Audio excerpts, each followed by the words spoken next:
Salam. Bizə ən çox verilən suallardan biri uşaqların yeməyi ilə bağlı olur. Analar daha çox şikayət edirlər. Bəzən elə atalara da rast gəlirik ki, sual verirlər ki, mənim övladım niyə görə yemək yemir? Uşağımı döyürəm, öldürürəm, yenə yemir. Yeyir, yediyini qaytarır, saxlamır. Yeməkləri seçir, o yeməyi yemir, bu yeməyi yeyir və s. Bu kimi çox şikayətlər alırıq. Bunun təbii ki, səbəbləri çox ola bilər. Yəni, ola bilər ki, uşaqda həqiqətən iştahla bağlı bir problem yaşayır. Bunun özünün fizioloji səbəbləri olur. Bunun üçün mütləq pediatr müayinəsindən keçmək lazımdır. Müxtəlif qan analizləri və s. olur. Və buna əsasən həkim təyin edə bilər ki, uşaqda iştahsızlığın səbəbi fizioloji səbəbdirmi, yoxsa psixoloji səbəbdirmi? Əgər səbəb psixolojidirsə, yəni fizioloji heç bir problem yoxdursa, deməli, burada biz psixoloji səbəblərə baxmalıyıq. Səbəblərdən biri kimi onu deyim ki, yəqin ki, Abraham Maslow barədə məlumatınız olar. Əgər yoxdursa da, mən sizə onu şərhdə qoyaram aşağıda şəklini. Abraham Maslow'a görə insanın ehtiyaclar iyerarxiyası var. O 5 pilləli şəkildə bunu təsvir edir. Düzdür, sonradan bu piramidanın mərtəbələrini artırdılar, daha da inkişaf etdilər. Amma yəni Maslow'un özündə 5 pillədən ibarət idi. Və o deyirdi ki, hər bir ehtiyac ödəndikcə digər ehtiyaca sıra gəlir. Və bunun ilk pilləsi də fizioloji ehtiyaclar idi. Yəni təbii ehtiyaclar idi. Təbii ehtiyaclar da bildiyimiz kimi instinktiv ehtiyaclardır. Bunlar qidaya bağlı, ifrazata bağlı olan ehtiyaclardır. Əgər bir uşaq həqiqətən acdırsa və bunun yəni təbii ehtiyacı varsa qidaya, onun qarşısını heç bir şey ala bilmir. Yəni tamam, ola bilər ki, uşaq tabletə baxır, ona görə başı qarışır, maraqlı bir oyunla oynayır, başı qarışır, o an biraz yeməyini ertələyə bilir, o an acılığı yadından çıxa bilir. Ola bilər başqa bir nəsə onun diqqətini çəkən bir şeylər var. Tamam, ola bilər əgər acdırsa bir yarım saat, 1 saat hansısa bir səbəbə görə uşaq yemək yeyini uzada bilər. Amma bu uşaq ola bilməz ki, bütün gün ərzində ac qalsın. Yəni, ola bilməz ki, bu uşaq tamamilə onun diqqətini dağıdan bir şeylər olmasın, tam sakit halda olsun və heç acımasın. Yəni, bu uşağın ümumiyyətlə insanın fizionomiyasına uyğun bir şey deyil. Yəni, əgər uşaq yemirsə, onu mütləq yeməyə məcbur etməyə ehtiyac yoxdur. O uşaq onsuz da gün ərzində artıq onun başına qatan şeylər nədirsə, bu şeylər bitdikdən sonra özü yemək istəyəcək. Yəni, uşağa icazə vermək lazımdır ki, o ümumiyyətlə acımağı başa düşsün, acılıq duyğusunu tanısın, acanda yemək lazım olduğunu bir anlasın, acandan doyandan sonra nə olur onu anlasın. Bəzən biz valideynlər elə eləyirik ki, uşaq heç acımamış, artıq onun üçün biz cədvəl qurmuşuq, uşaq bu saatda bunu yeməlidir, ac da olsa yeməlidir, tox da olsa yeməlidir. Yəni, uşaq təbii ki, burada artıq səbəb-nəticə əlaqəsini ümumiyyətlə tuta bilmir. Ona görə də birinci növbədə uşağa biz icazə verməliyik ki, acılığının bir fərqində olsun. Acılığın fərqində olduqdan sonra necə doymaq lazımdır. Yəni, biz ona onsuz da imkan versək, o onu öyrənəcək. Tamam, ola bilər ki, uşaq acılığını başa düşür, yemək istəyir, ancaq yemək seçir. Yəni, o yemək istəmir, bu yemək istəyir. Burada da yenə əslində bizim bir təsirlərimiz var. Əslində onun çox uzun səbəblər var. Yəni, o bir videoya sığacaq qədər bir şey deyil. Amma ümumi olaraq deyə bilərik ki, qida əslində tərbiyə ilə yaranan bir şeydir. Qidanın tərbiyəsi var. Uşaq hətta doğulan andan etibarən sizin o uşaqla olan münasibətiniz, ona süd verməyiniz, süddən qidaya keçidiniz, onların hamısı uşaqda yemək tərbiyəsini yaradan bir şeylərdir. Yəni, uşaq doğulanda necə olur? O uşaq süd almalıdır. Əgər o uşaq doğulan kimi süd almır, südlə paralel başqa qidalar alır, məsələn, pediatrlar həmişə bunu deyirlər ki, südlə paralel tutaq ki, uşaq su da içirsə, artıq onun damaq dadı dəyişmiş olur. Hələ ən yaxşı halda mən deyirəm suyu, çünki Yəni bizim nənələrimiz də hamısı elə eləyiblər. Bir də gördünüz, nəsə mürəbbə batırırdılar, qoyurdular uşağın ağzına. Ya nə bilim yumurta vururdular ki, qoy uşağın ağzına dad getsin. Yox, uşağın ağzına dad getməyə ehtiyac yoxdur. Onun hal-hazırdan ehtiyacı yoxdur. Biz onun artıq damağını korlamış oluruq. O uşaq yavaş-yavaş süddən bir dadsız qidalara keçməlidir. Bir müddət dadsız qida yeməyi öyrənməlidir. Sonra yavaş-yavaş bəlkə biraz şirin, bəlkə biraz acı belə qidaları tanımalıdır. Biz uşaq doğulan kimi onun bütün dadların hamısını qarışdıranda həm onun ağzında o dadlar qarışacaq bir-birinə, həm onun beyni onu analiz edə bilməyəcək, hələ heç onda zövq də formalaşmayacaq.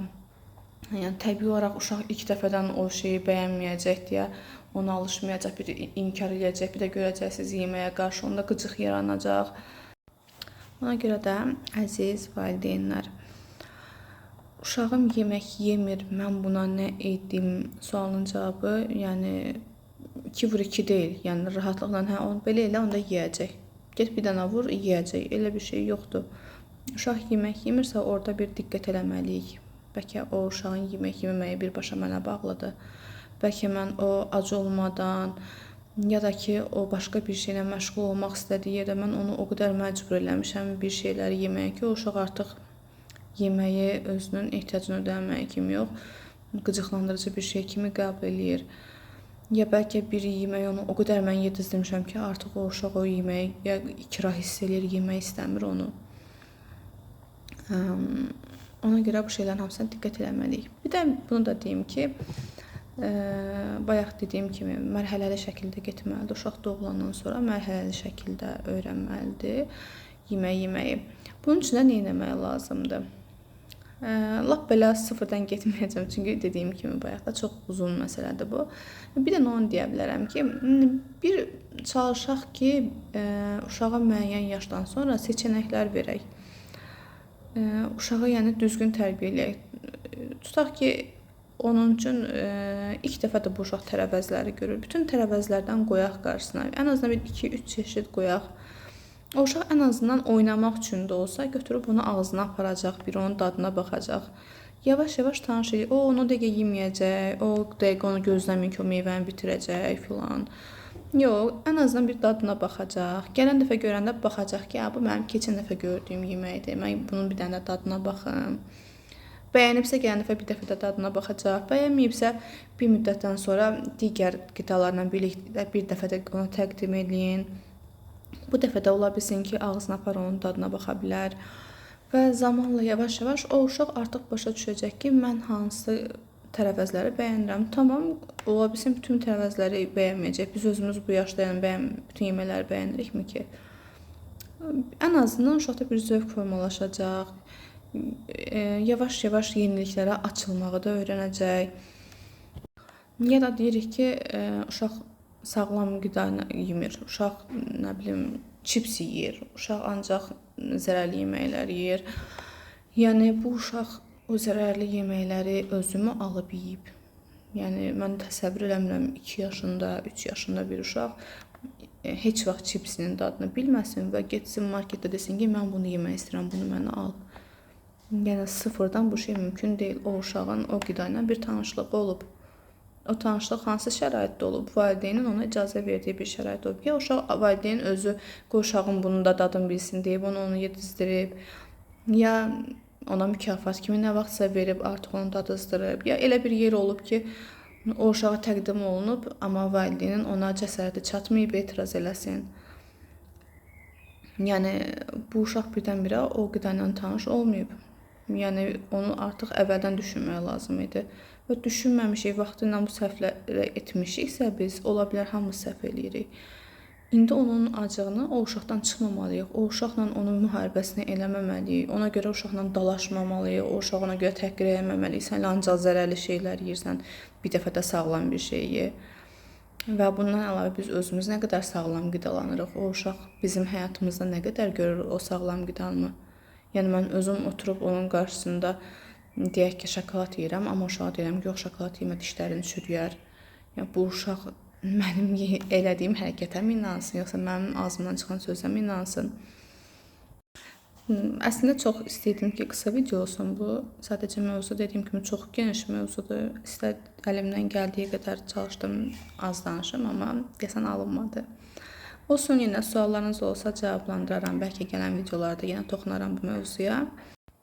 Bir sözlə, uşağım niyə yemək yemir, necə edim ki, yesin?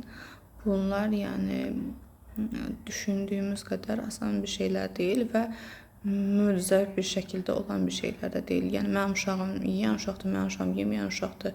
Belə bir şey yoxdur. Yəni uşaq doğulan andan etibarən onun tərbiyəsini biz formalaşdırırıq. Əgər o uşaq yeyirsə də bizdən asılıdır, yemirsə də bizdən asılıdır.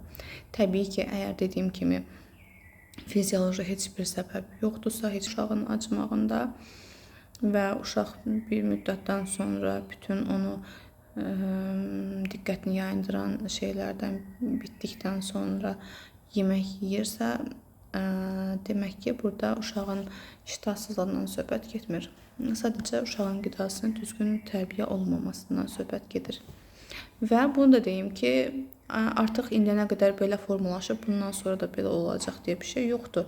Bunu da biz zamanla, səbirlə, məqsədyönlü şəkildə davranaraq uşaqda vərdişlərimizi dəyişə bilərik. Necə ki, özümüzün həyatımızda olan bəzi vərdişlərimiz var, bəyənmədiyimiz vərdişlərimiz var.